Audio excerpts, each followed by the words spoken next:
তো hello everyone, আজকে নিয়ে এসেছি নতুন একটা ভিডিও। বাংলাদেশ আর বিদেশের ভিত্তে পার্থক্যটা কি আজকে জানতে চাবো বাংলাদেশের যুবকের কাছ থেকে। আসো। আসসালামু আলাইকুম। ওয়ালাইকুম সালাম। ভাই নাম কি জানতে পারি? আর রাকিব হাসান। ভাইয়ের বাসা কোন জায়গায়? এই তো বাজারের কাছে। আচ্ছা ভাই, আপনাকে একটা প্রশ্ন করতে চাইছিলাম।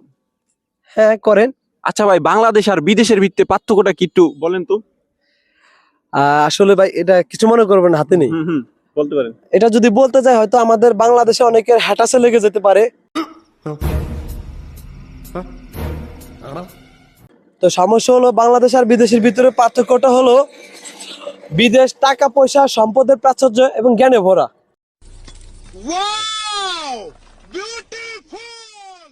আর আমাদের বাংলাদেশ মাদকাসক্ত এবং চাপা মারাতে সেরা।